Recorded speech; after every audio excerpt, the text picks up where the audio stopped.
একুশের প্রথম প্রহরে ভাষা শহীদদের শ্রদ্ধা জানাতে প্রস্তুত জাতি। রাষ্ট্রপতির শহীদ মিনারে যাওয়া নিয়ে বিশৃঙ্খলার শঙ্কা।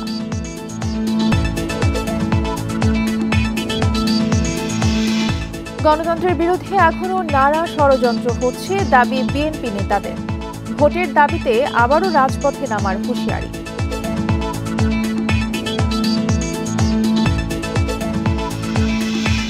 বিতর্কিত 3টি নির্বাচনের রিটার্নিং অফিসার 21 কর্মকর্তা বাধ্যতামূলক অবসরে, একজনকে বরখাস্ত করে প্রজ্ঞাপন জারি।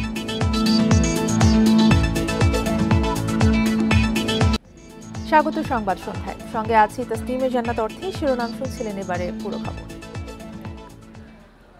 অমর 21শে ফেব্রুয়ারিতে কেন্দ্রীয় শহীদ মিনারে এবারই প্রথম রাষ্ট্রপতি এবং প্রধান উপদেষ্টা আলাদাভাবে শ্রদ্ধা নিবেদন করবেন, যাবেন আলাদা রাস্তায়।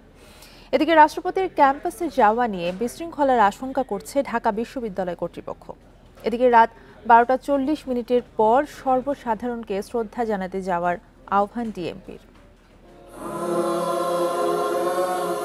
পরিবর্তিত পরিস্থিতিতে এবার নতুন করে সাজানো হয়েছে শহীদ মিনারের নিরাপত্তা প্রস্তুতি। থাকছে না বিরোধী দল, স্পিকার ও হুইপের শ্রদ্ধা নিবেদন। রাজনৈতিক দলগুলোর জন্য আলাদা ব্যবস্থা থাকছে না। পতিত সরকারের সহযোগীরা বিভিন্ন সংগঠনের ব্যানারে যেতে পারেন, আবার ছাত্রদের পক্ষ থেকে রাষ্ট্রপতিকে প্রতিরোধের ঘোষণাও রয়েছে। সব মিলিয়ে এবার শ্রদ্ধা নিবেদনে বিশৃঙ্খলার শঙ্কা দাবি কর্তৃপক্ষের। পরিবর্তিত পরিস্থিতিতে ক্যাম্পাস কেন্দ্রিক আমাদের ছাত্র সংগঠন বলিবে রাজনৈতিক অ্যাক্টিভিটি, এটা ক্যাম্পাস কেন্দ্রিক বা আশেপাশে আছে। হয়তো ওনারা এই নিরাপত্তা ইস্যুর কারণেই হয়তো স্কেডিউলটা তৈরি করেছেন। ওনারা মনে করছেন যে একসাথে দাঁড়ানোর চেয়ে আলাদা আলাদা শ্রদ্ধা নিবেদন করাই ভালো, কারণ একজন রাষ্ট্রপ্রধান আর একজন সরকার প্রধান। ডিএমপি বলছে বৃহস্পতিবার রাত 12:40 পর জনসাধারণের জন্য পলাশী প্রান্ত থেকে গেট উন্মুক্ত করা হবে। শহীদ মিনারের নিরাপত্তা নিয়ে জানান ডিএমপি কমিশনার, সবাইকে মোবাইল সহ ব্যক্তিগত জিনিসপত্র নিজ দায়িত্বে রাখার অনুরোধ পুলিশের। শহীদ মিনারের চতুর্পাশে 1 কিলোমিটার রেডিয়াসের ভিতরে আমাদের বিভিন্ন মোবাইল টিম সতর্ক অবস্থায় নিরাপত্তা ব্যবস্থা নিশ্চিত করবে। শীর্ষ সন্ত্রাসীরা নজরদারিতে রয়েছে বলে দাবি করেন ডিএমপি কমিশনার। বলেন, বিচ্ছিন্ন দু একটি ছিনতাই ছাড়া রাজধানীর আইনশৃঙ্খলা পরিস্থিতি স্বাভাবিক। লুটসেলিনা শিউলি, ইন্ডিপেন্ডেন্ট নিউজ, ঢাকা। অমর 21শে ফেব্রুয়ারি শহীদ দিবস ও আন্তর্জাতিক মাতৃভাষা দিবস উপলক্ষে ট্রাফিক নির্দেশনা দিয়েছে ডিএমপি। আজ সন্ধ্যা 6টা থেকে শুক্রবার বেলা 3টা পর্যন্ত কেন্দ্রীয় শহীদ মিনার এবং আশপাশের এলাকার রাস্তা বন্ধ বা রোড ডাইভারশন দেওয়া হবে। ডিএমপি জানিয়েছে, এ সময় বকশীবাজার থেকে জগন্নাথ হল ক্রসিং, চাংখারপুল থেকে রোমানা চত্বর ক্রসিং, টিএসসি থেকে শিববাড়ি ক্রসিং এবং উপাচার্য ভবন থেকে ভাস্কর্য ক্রসিং সড়কে প্রবেশ করা যাবে না। কেন্দ্রীয় শহীদ মিনারে শ্রদ্ধা নিবেদনের জন্য সর্বসাধারণের হেঁটে চলাচলের পথ পলাশী থেকে ভাস্কর্য ক্রসিং, জগন্নাথ হল ক্রসিং হয়ে কেন্দ্রীয় শহীদ মিনারে প্রবেশ এবং শ্রদ্ধা নিবেদন শেষে রোমানা ক্রসিং, দোয়েল চত্বর ক্রসিং হয়ে গন্তব্যে পৌঁছাবেন। বৃহস্পতিবার রাত 12:45 থেকে কেন্দ্রীয় শহীদ মিনার সর্বসাধারণের জন্য উন্মুক্ত করা হবে। শ্রদ্ধা নিবেদন করতে যাওয়া মানুষকে কোনো ব্যাগ, কার্টন, দাহ্য পদার্থ বহন করতে নিষেধ করা হয়েছে।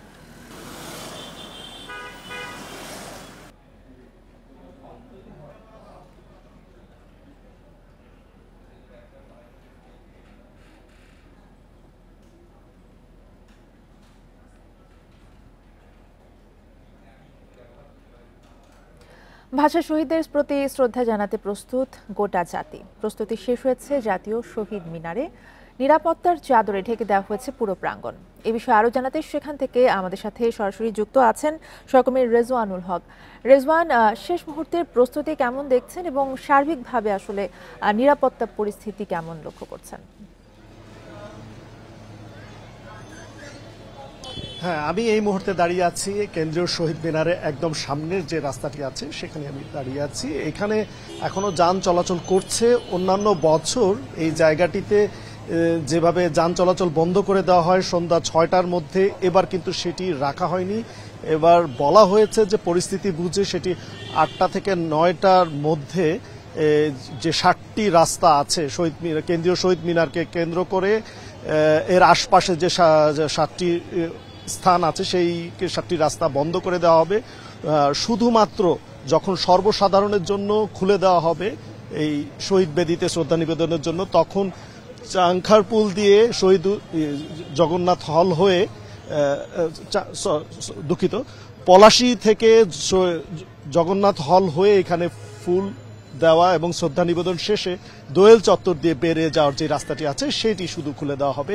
আমি আপনাকে যদি দেখাই, এখানে কিন্তু এখনো রিক্সা এবং ছোট ছোট যে যান আছে সেগুলো চলাচল করছে। প্রচুর পরিমাণে আইন শৃঙ্খলা বাহিনীর সদস্যরা এখানে উপস্থিত আছেন। আমরা দেখেছি যে সেনাবাহিনীর বেশ কয়েকটি ইউনিট এখানে অবস্থান নিয়েছে, সেই সাথে সেনাবাহিনীর যারা নিরাপত্তার দায়িত্বে আছেন তারাও কিন্তু শহীদ মিনারের আশেপাশে অবস্থান নিয়ে আছেন। পুলিশের সদস্যরা আছে, সেই সাথে যারা স্বেচ্ছাসেবক হিসাবে কাজ করবেন, স্কাউট সহ বিভিন্ন সংস্থা কিন্তু এখানে পরিষ্কার ইতিমধ্যে করে ফেলেছেন। আলপনাও আঁকা হয়ে গেছে, সম্পূর্ণ প্রস্তুতি নেওয়া হয়েছে, শুধু সেই মহেন্দ্রক্ষণের অপেক্ষা। এবং আপনি জানেন যে এখানে এই 21শে ফেব্রুয়ারি মহান শহীদ দিবস এবং আন্তর্জাতিক মাতৃভাষা দিবসকে কেন্দ্র করে প্রতি বছরই কিন্তু প্রচুর মানুষের সমাগম ঘটে থাকে এবং এই সমাগমকে ঘিরেই কিন্তু এই জায়গাটিতে একটি নিরাপত্তা ব্যবস্থা জোরদার করা হয়ে থাকে প্রতি বছরই। এবারও তাই করা হয়েছে এবং সেই প্রেক্ষাপটে কিন্তু পুলিশ, র্যাব এবং অন্যান্য আইন শৃঙ্খলা বাহিনী প্রেস ব্রিফিং করেছেন। 2-3 দিন আগে থেকে প্রেস ব্রিফিং শুরু করেছেন। আজকেও বলেছেন তারা নিরাপত্তার স্বার্থে বাড়তি ফোর্স এখানে নিয়োগ দেওয়া হয়েছে এবং তারা এরই মধ্যে কাজ করছেন। আমরা দেখছি যে শহীদ মিনারের প্রচুর পুলিশ সদস্য ঘিরে রেখেছে। সেই সাথে মেটাল ডিটেক্টর, আর্চওয়ে চেকিং, এমনকি ম্যানুয়াল চেকিংয়েরও ব্যবস্থা আছে। আপনি জানেন যে ছাত্র জনতার আন্দোলনের পরে এইবারই প্রথম 21শে ফেব্রুয়ারি পালন হতে যাচ্ছে একটু ভিন্ন প্রেক্ষাপটে। এখানে যারা ভিভিআইপি আছেন তারা রাত 12:01 থেকে 12:40, 12:45 মধ্যে এখানে ফুল দিয়ে শ্রদ্ধা নিবেদন শেষ করবেন। সেই সাথে প্রধান উপদেষ্টা, রাষ্ট্রপতি ফুল দেওয়ার পরেই এখানে সর্বসাধারণের জন্য খুলে দেওয়া হবে এবং তারা রাত থেকে শ্রদ্ধা নিবেদন করবেন। সকালেও শ্রদ্ধা নিবেদন চলতে থাকবে এবং এই শহীদ মিনারকে কেন্দ্র করে এখানে আশেপাশে প্রায় 1 কিলোমিটারের মধ্যে গোয়েন্দা সংস্থার নজরদারি থাকবে এমনটি জানানো হয়েছে আইন শৃঙ্খলা বাহিনীর তরফ থেকে। এখন কিন্তু সাধারণ মানুষজন এখানে চলাচল করছে আমরা দেখছি, তবে এইটিও কিন্তু কিছুক্ষণ পরে বন্ধ করে দেওয়ার কথা জানিয়েছে এবং সেই একেবারে নিরাপত্তার চাদরে এই জায়গাটি ঢেকে দেওয়া হবে। এবং আপনি জানেন যে শুধু কেন্দ্রীয় শহীদ মিনারই নয়, আন্তর্জাতিক মাতৃভাষা দিবস এবং মহান 21শে ফেব্রুয়ারিকে কেন্দ্র করে দেশ জুড়েই কিন্তু শ্রদ্ধা নিবেদনের ব্যবস্থা হয়ে থাকে, সাংস্কৃতিক আয়োজন এবং পুরো দিবসটিকে কিন্তু শোক হিসেবে পালন করা হয়ে থাকে। এবং সেই উপলক্ষেই কিন্তু এবারও দেশের বিভিন্ন প্রান্তে 21শে ফেব্রুয়ারিকে ঘিরে বিভিন্ন আয়োজন করা হয়েছে এবং কিছুক্ষণ বাকি আছে সেই মহেন্দ্রক্ষণটি শুরু হতে। এবং এই ছিল এখানকার সবশেষ পরিস্থিতি আমার কাছে। শহীদ মিনার প্রাঙ্গণ থেকে জানাচ্ছিলেন সহকর্মী রেজওয়ানুল হক। অতীতের যে কোনো সময়ের চেয়ে দেশ এখন শক্তিশালী বলে মন্তব্য করেছেন প্রধান উপদেষ্টা ডক্টর মোহাম্মদ ইউনূস। তিনি বলেন, গণ অভ্যুত্থানের মধ্য দিয়ে সুযোগ এসেছে নতুন বাংলাদেশ নির্মাণের। সকালে রাজধানীর ওসমানী স্মৃতি মিলনায়তনে 21শে পদক অনুষ্ঠানে যোগ দিয়ে এসব কথা বলেন তিনি। আজ যারা 21শে পদকে ভূষিত হলেন, দেশের জাতীয় ও দ্বিতীয় সর্বোচ্চ বেসামরিক পুরস্কার 21শে পদক। ভাষা আন্দোলন, মুক্তিযুদ্ধ, সমাজসেবা, শিক্ষা, শিল্পকলা সহ নানা ক্ষেত্রে গুরুত্বপূর্ণ অবদানের জন্য 1976 সাল থেকে এই পদক দেয়া হচ্ছে। প্রতি বছরের মতো এবারও রাজধানীর ওসমানী স্মৃতি মিলনায়তনে বিশিষ্ট নাগরিকদের হাতে তুলে দেওয়া হয় 21শে পদক। এতে প্রধান অতিথি হিসেবে যোগ দেন প্রধান উপদেষ্টা অধ্যাপক ডক্টর মোহাম্মদ ইউনূস। তিনি বলেন, স্বাধিকার আন্দোলনের মূল ভিত্তি ভাষা আন্দোলন। 5 আগস্ট ছাত্র জনতার অভ্যুত্থানের মধ্য দিয়ে নতুন বাংলাদেশ নির্মাণের সুযোগ এসেছে। 21শে ফেব্রুয়ারি আমাদের আত্মপরিচয়ের অবিনাশী স্মারক। আমাদের স্বাধিকার চেতনার প্রাণ প্রবাহ 21শে ফেব্রুয়ারি। ছাত্র শ্রমিক জনতার অভ্যুত্থানের মধ্য দিয়ে আমরা পেয়েছি এক নতুন বাংলাদেশ। এই বিজয়ের মধ্য দিয়ে সুযোগ এসছে এই নতুন বাংলাদেশ নির্মাণের।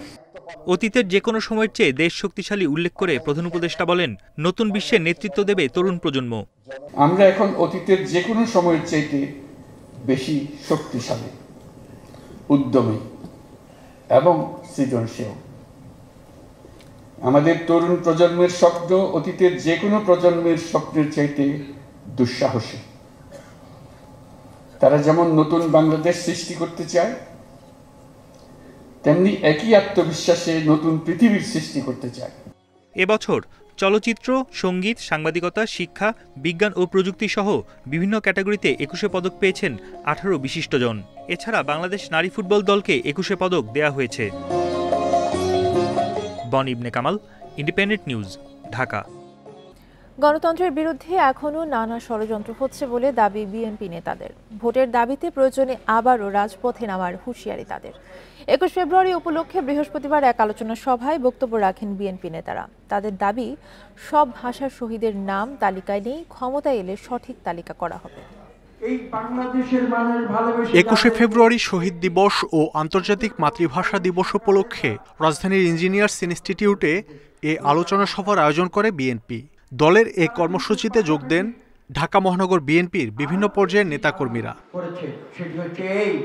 আলোচনা সভায় ভাষা আন্দোলনের নানা দিক তুলে ধরে বক্তব্য রাখেন বিএনপি নেতারা। জানান, ভাষা আন্দোলন থেকেই দেশের মানুষ তার অধিকার আদায়ের আন্দোলন শুরু করেছে। শহীদের সংখ্যা আরো বেশি ছিল।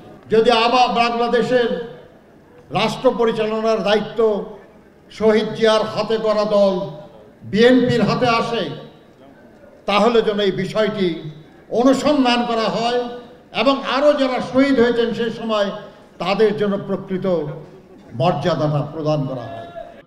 আন্তর্জাতিক মাতৃভাষা দিবস উপলক্ষে এই কর্মসূচিতে নেতাদের বক্তব্যে উঠে আসে সমসাময়িক রাজনৈতিক প্রসঙ্গ। বিএনপি নেতাদের দাবি, নির্বাচিত সরকার ছাড়া সংকট সমাধান সম্ভব নয়। এক ধরনের আতেল বাংলাদেশে গজিয়ে উঠেছে, জনগণের সাথে যাদের কোনো সম্পর্ক নাই, যারা জানে যে জনগণ তাদেরকে কখনো গ্রহণ করবে না, তাদের আজব আজব ধ্যান ধারণা জনগণের উপর চাপিয়ে দিতে চায় এই ছাত্রদের মাধ্যমে। অন্তর্বর্তীকালীন সরকার কতটা সঠিকভাবে পালন করছে কি করছে না, এটা কিন্তু বাংলাদেশের মানুষের রাডারে রয়েছে। এটা অস্বীকার করা যাবে না, কেননা বাংলাদেশের মানুষের রক্তে হয়েছে। তারা কখনো এস্টাবলিশমেন্টকে মেনে নেয় না। আজকে যাকে ভালোবাসে, আমি একটু আগে বলেছি, তারা যখন ক্ষমতায় যায় এই একই জনতা কিন্তু তাদের জবাবদিহিতার জন্য আবার প্রতিবাদ করে ফুঁসে ওঠে। গণদাবি মেনে দ্রুত নির্বাচন দিতে সরকারের প্রতি আহ্বানও জানান বিএনপি নেতারা। রাস্তায় যদি একবার নামা। মাহমুদ শরীফ, ইন্ডিপেন্ডেন্ট নিউজ, ঢাকা। জনগণকে অনিশ্চয়তায় না রেখে অন্তর্বর্তী সরকারকে দ্রুত নির্বাচনের তারিখ ঘোষণার আহ্বান জানিয়েছেন বিএনপির মহাসচিব মির্জা ফখরুল ইসলাম আলমগীর। বিকেলে কুমিল্লার লাকসান জংশন স্টেডিয়ামে এক জনসভায় তিনি কথা বলেন। অন্তর্বর্তী সরকারকে দ্রুত সংস্কার শেষ করে নির্বাচনের ব্যবস্থা করতে হবে জানিয়ে তিনি আরও বলেন, সুষ্ঠু নির্বাচনের জন্য সবাইকে ধৈর্য ধারণ করতে হবে। এর আগে সকাল থেকে খণ্ড খণ্ড মিছিল নিয়ে সমাবেশ স্থলে জড়ো হতে থাকেন নেতাকর্মীরা। আইনশৃঙ্খলা পরিস্থিতির উন্নতি, নিত্যপণ্যের দাম সহনীয় রাখা সহ নানা দাবিতে কুমিল্লা, বরিশাল, লক্ষ্মীপুর, চুয়াডাঙ্গা, কুড়িগ্রাম, নওগাঁ ও ময়মনসিংহে সমাবেশ করে বিএনপি। 25 ফেব্রুয়ারির আগেই 64 জেলায় সমাবেশ করবে দলটি।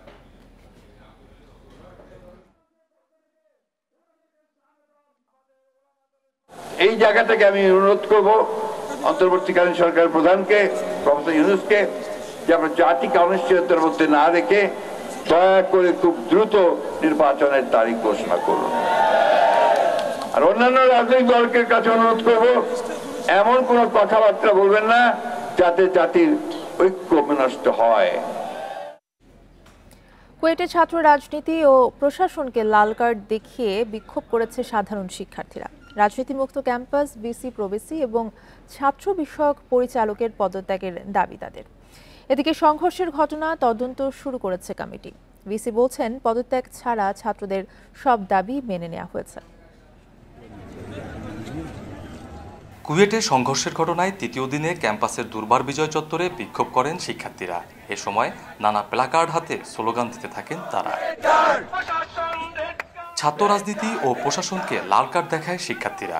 রাজনীতিমুক্ত ক্যাম্পাস, ভিসি, প্রভিসি এবং ছাত্র বিষয়ক পরিচালকের পদত্যাগের দাবি তাদের। কোন উপদেষ্টা এখনো পর্যন্ত আমাদের এই ঘটনা নিয়ে আমাদের সাথে যোগাযোগ করেনি, আমরা কেমন আছি, আমাদের কি করা দরকার, কিভাবে আমাদের এটা হবে, এখনো পর্যন্ত তারা কোনো যোগাযোগ করেনি। ক্যাম্পাসে নিরাপত্তা নিশ্চিতকরণ এবং একাডেমিক কার্যক্রম পুনরায় চলমান করার জন্য অতি দ্রুত নতুন ভিসি, প্রভিসি নিয়োগ করার দাবি জানানো হচ্ছে। সংঘর্ষের ঘটনায় তদন্ত শুরুর কথা জানিয়েছে বিশ্ববিদ্যালয় প্রশাসন। সুষ্ঠু তদন্তের স্বার্থে সবার সহযোগিতা চায় 4 সদস্যের কমিটি। এই তদন্ত কাজ গতকাল থেকেই আসলে শুরু করেছি। আমাদের হাতে ইতিমধ্যে অনেক তথ্য, অনেক কিছু এসছে। অফিস বা আমাদের ভবনগুলো সব তালাবদ্ধ আছে, সেই জন্য আমরা তদন্ত কাজ আসলে এগিয়ে নিয়ে যেতে পারছি না। এদিকে পদত্যাগ ছাড়া ছাত্রদের সব দাবি মেনে নেওয়া হয়েছে বলে জানিয়েছে উপাচার্য। দ্রুতই শিক্ষার্থীরা ক্লাসে ফিরবেন বলে আশাও তার। যখন দেখবে যে তাদের দাবি কোনোটাই আমরা অপূর্ণ রাখিনি, প্রত্যেকটা দাবিকে আমরা এন্টারটেইন করেছি এবং তারা যেভাবে চাচ্ছে ওইভাবেই হচ্ছে, ইনশাআল্লাহ তারা ক্লাসে ফিরে আসবে আমার বিশ্বাস। এদিকে বৃহস্পতিবারও দ্বিতীয় দিনের মতো বন্ধ ছিল প্রশাসনিক ও একাডেমিক কার্যক্রম। অভিজিৎ পাল, ইন্ডিপেন্ডেন্ট নিউজ, খুলনা। 2014, 2018 এবং 2024 সালের নির্বাচনে রিটার্নিং কর্মকর্তা হিসেবে দায়িত্ব পালন করা তৎকালীন 21 ডিসিকে বাধ্যতামূলক অবসরে পাঠানো হয়েছে। এছাড়া একজনকে সাময়িক বরখাস্ত করেছে সরকার। বিকেলে এই বিষয়ে প্রজ্ঞাপন জারি করে জনপ্রশাসন মন্ত্রণালয়। সচিব জানান, নির্বাচনে থাকা যেসব কর্মকর্তা অবসরে গেছেন তাদের বিরুদ্ধেও ব্যবস্থা নেওয়া হবে। এর আগে 2018 সালে বিতর্কিত নির্বাচনে রিটার্নিং কর্মকর্তার দায়িত্বে থাকা তৎকালীন 33 জেলা প্রশাসককে ওএসটি করে গতকাল প্রজ্ঞাপন জারি করে জনপ্রশাসন মন্ত্রণালয়। আরও 12 কর্মকর্তাকে ওএসটি করা হয়েছে 2018 সালের নির্বাচনের দিনে ভোট রাতে করার অভিযোগ রয়েছে। ওই নির্বাচনে জেলা প্রশাসকের দায়িত্ব পালন করা অনেক কর্মকর্তা অতি উৎসাহী ভূমিকাও পালন করেন। 27তম বিসিএস এর প্রথম মৌখিক পরীক্ষায় উত্তীর্ণ 1137 জনকে 3 মাসের মধ্যে নিয়োগের নির্দেশ দিয়েছে আপিল বিভাগ। সকালেই রায় দেন প্রধান বিচারপতি সৈয়দ রেফাত আহমেদ নেতৃত্বাধীন 5 সদস্যের বেঞ্চ। এ সময় রাজনৈতিক কারণে আর কোনো চাকরি প্রার্থী যেন বঞ্চিত না হন সে দাবি জানান বঞ্চিতরা। 27তম বিসিএসে 2007 সালের 21 জানুয়ারি প্রথম মৌখিক পরীক্ষায় উত্তীর্ণ হন 3567 জন। তবে অনিয়মের অভিযোগে সে ফল বাতিল করেন তখনকার তত্ত্বাবধায়ক সরকার। এতে মৌখিক পরীক্ষা নেওয়া হয় দ্বিতীয় ধাপে। 27তম বিসিএসের প্রথম মৌখিক পরীক্ষায় উত্তীর্ণ নিয়োগ বঞ্চিত সেই 1137 প্রার্থীকে 3 মাসের মধ্যে নিয়োগ দিতে নির্দেশ দিয়েছে আপিল বিভাগ। এতে 17 বছর আগের হাইকোর্টের রায় পুনর্বহাল হলো। পেপার পত্রিকায় কিছু লেখা হলো যে এই বিসিএসে দুর্নীতি হয়েছে।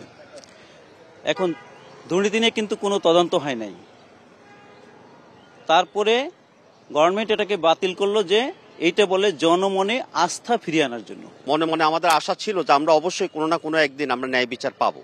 আজকে আমরা দীর্ঘদিন পরে দীর্ঘ পথ পরিক্রমা পাড়ি দিয়ে আজকে আমরা চাকরি পেয়েছি, আমরা ন্যায় বিচার পেয়েছি। নিয়োগ বঞ্চিত 1137 জনের পক্ষে করা আলাদা আপিল সর্বসম্মতিতে মঞ্জুর করেই এই রায় দিয়েছেন প্রধান বিচারপতি সৈয়দ রেফায়েত আহমেদের নেতৃত্বাধীন 5 সদস্যের আপিল বেঞ্চ। নির্বাহী বিভাগের এই বেআইনি সিদ্ধান্ত বাংলাদেশের সুপ্রিম কোর্ট বৈধতা দিয়েছিল। আজ সেই রায়ের মাধ্যমে সে বৈধতাকে অবৈধ করে, সে আগের বৈধতাকে অবৈধ ঘোষণা করে আপিল বিভাগের রায় পুনর্বিবেচনা করে হাইকোর্টের রায় বহাল করা হয়েছে এবং আপিল বিভাগের আগের রায় বাতিল করা হয়েছে। রায়ের পর আপিলকারীদের আইনজীবীরা জানান, এই রায় যারা চাকরিতে যোগ দিতে চাইবেন তারা নিয়োগ পাবেন 27তম ব্যাচের ধারণাগত জ্যেষ্ঠতাই। অন্যান্যদের যেমন করে সিনিয়রিটি আছে তাদেরকে একই ধরনের সিনিয়রিটি দিতে হবে এবং তা 90 দিনের মধ্যে, রায় পাবলিশ হওয়ার 90 দিনের মধ্যে তাদের নিয়োগ প্রক্রিয়া কমপ্লিট করতে হবে। 27তম বিসিএসে প্রথমবারের মৌখিক পরীক্ষা বাতিলের সিদ্ধান্ত বৈধ ঘোষণা করে হাইকোর্টের এক বেঞ্চের দেয়া রায় বহাল রেখে 2010 সালে রায় দিয়েছিল আপিল বিভাগ। সে রায়ই বাতিল ঘোষণা করল সর্বোচ্চ আদালত। Galib Hasan, Independent News. স্বামীকে ক্রসফায়ারের ভয় দেখিয়ে স্ত্রীকে ধর্ষণের অভিযোগে অভিযুক্ত সাবেক র্যাব কর্মকর্তা আলিপ উদ্দিনের তদন্ত প্রতিবেদন 28 মের মধ্যে জমা দেওয়ার নির্দেশ দিয়েছে ট্রাইব্যুনাল।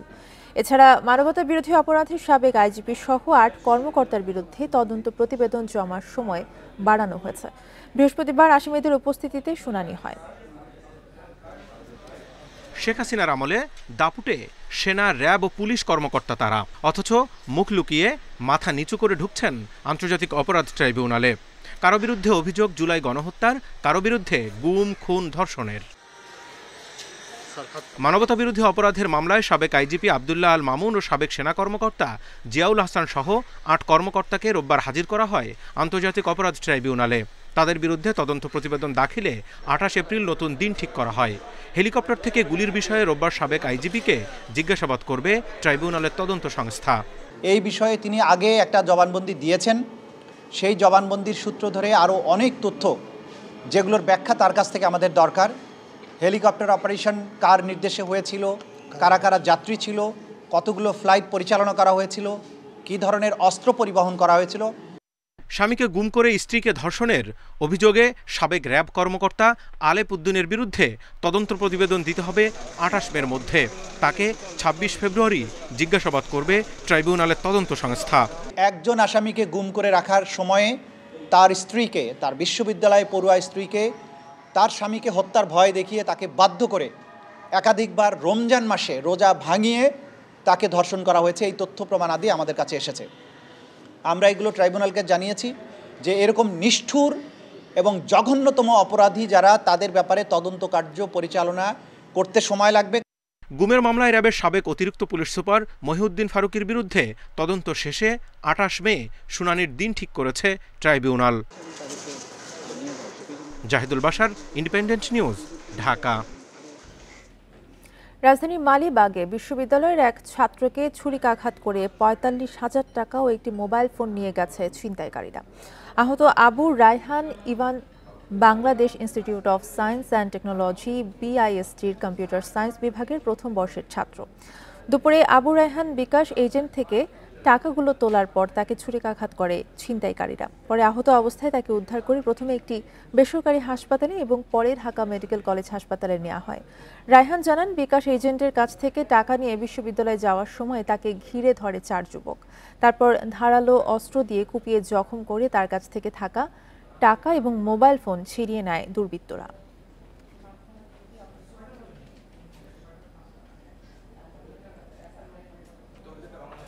সুপার শপে কেনাকাটায় 7.5% ভ্যাট প্রত্যাহার করেছে জাতীয় রাজস্ব বোর্ড NBR। এর ফলে ক্রেতাকে বাড়তি ভ্যাট দিতে হবে না। পণ্যের প্যাকেটে লেখা খুচরা মূল্যই শুধু দিতে হবে। সবশেষ বাজেটে সুপার শপের কেনাকাটার ওপর ভ্যাট 5 থেকে বাড়িয়ে 7.5 ভাগ করা হয়েছিল। এছাড়া উৎপাদন পর্যায়ে যেসব পণ্যে ভ্যাট নেই সেগুলোর ক্ষেত্রে সুপার শপ মালিকরা ভ্যাট দেবেন না। আটা, ময়দা, আদা ইত্যাদি পণ্যে উৎপাদন পর্যায়ে ভ্যাট নেই। এদিকে NBR এর আলাদা প্রজ্ঞাপনে বিস্কুট, কেকের ওপর ভ্যাট 15% থেকে কমিয়ে 7.5 ভাগ করা হয়েছে।